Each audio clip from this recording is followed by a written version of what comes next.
So in order to become a good player, should you play decks that are well positioned in the format, even if you don't like them? I think is a better way to phrase that question. Mm-hmm. Sure. It's a good question. The example they give is that the player hates stacks. They don't enjoy it, but obviously sometimes stacks is important in certain archetypes. So by playing stacks, it helps you know the deck, learn to fight it, things like that. So I personally come from the philosophy of you should at least play the most common decks a few games against real world opponents in the wild. Because it helps you get not so much like you could read a primer and learn the lines, but what it does is you kind of get a better feel for the pacing of the deck. How the deck plays, like where's its like pivot turn to like start threatening a win. Like what does a slow start versus a fast start look like? Because sometimes that's not always obvious. Like sometimes Selvala can look like it's gonna hop off on you on turn 2, and it's really like a turn 4 hand. Like, and you don't learn those things until you play the deck itself. Even if you don't play it more than a few games, like just to kind of get that. And it's especially important to play against real world opponents. Like, so that way you can. And then you can move on. I don't know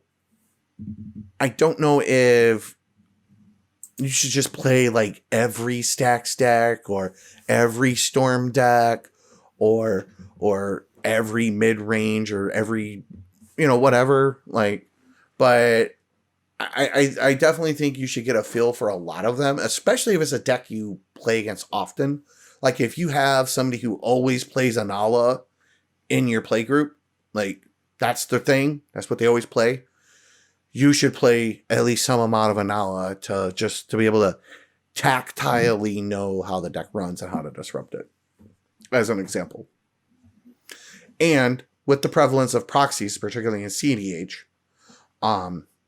especially for playtesting purposes, like if you proxied up a deck you don't own just to like play, even a group that's not super into proxies, like I would find very little reason that they wouldn't at least let you play 5 to 10 games on a list just to try it out, see how it is. But that's kind of my thoughts on it. What about you guys? I think that circles back to what we were talking about, where playing a game that you love, but playing a deck that you don't enjoy takes the love out of the game. So if you don't like playing the deck, you're not going to devote your willpower and your attention to learning the deck as well as you probably should. And so you end up not gaining any benefit from it.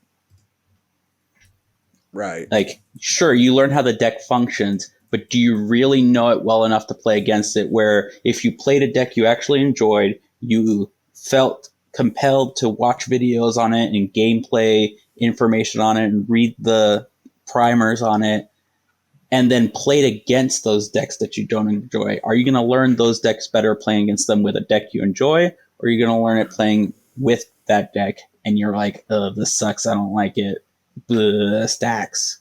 Which I think it's funny that everybody always hates on stacks. Yeah, I think I fall closer to Cricket here, where I think that you should be aware of what other decks are doing.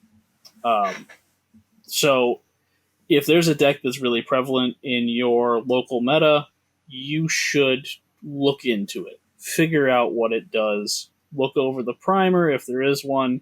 If they've got a list in Moxfield or Tapped Out or something like that, try the playtest feature. Playtest a couple Goldfish, a couple hands with it. You don't even have to proxy anything up that way. And talk to the people who play it. Right? I don't think that you necessarily need to go out and build a copy and jam it for X number of games or whatever. Wow. I don't think it's a bad idea to do that, especially if you're like, if it's something that you really want to get to know better. even if you don't like it. But I think at a certain point, you have to ask yourself, what level of investment am I willing to put into this? Because at the end of the day, this is a hobby you are likely doing for fun, right? And yeah, I mean, I don't mean if to it's like not do that fun forever. for you, yeah. So I mean- like, I don't think it's a bad idea to play games on it, but I also don't necessarily think that it's needed. Yeah. I mean, I definitely would say to build and stick with a deck that you will enjoy, but it will definitely be a boon for you to at least pick up and play a few games on a list that you will reliably play against, even if you don't enjoy it. Like, I have built and played Frog, and I fucking hate playing Frog. But it helped me learn how to know where to disrupt it better. So that's my 2 cents on it. You guys got anything else? No, I think Plain that villainy decks. covers pretty well. Hold on.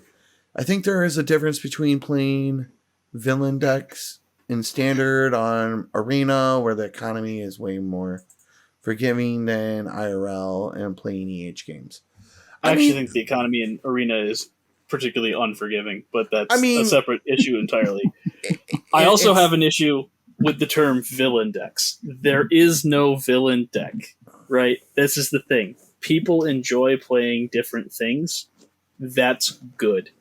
Because the more variety of things that people enjoy playing, the more variety of cards that Wizards will print, the more directions in which they will explore space that for designs.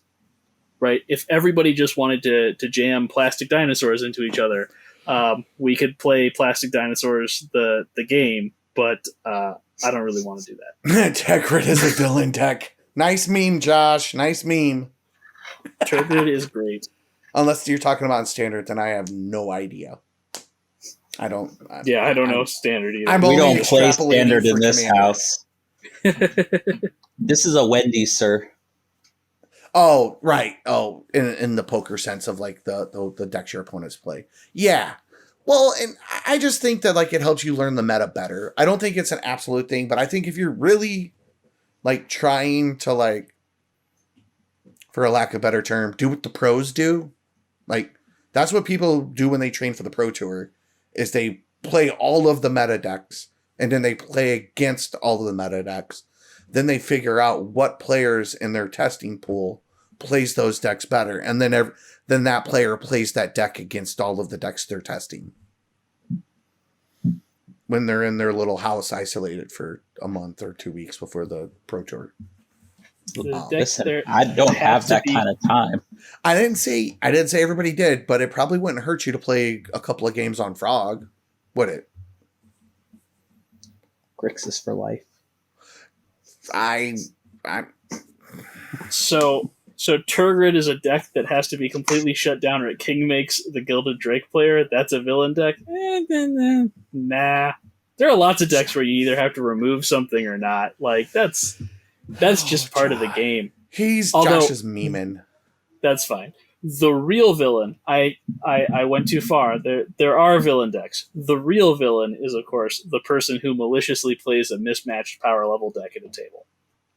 Pub stompers, or somebody playing, unaltered precon at a agreed upon CEDH table or something like that. Golos. Anti-pub stomper, I guess. Yes, Yeah. the Golos deck that never loses at your LGS. At your LGS. It wins. Yeah, whiny players too. All right. Nah. Whiny players are a fact of life. I am a whiny player sometimes. I get hungry, I get hangry, like I will be just the most obnoxious. All right. Let's move on to the next question.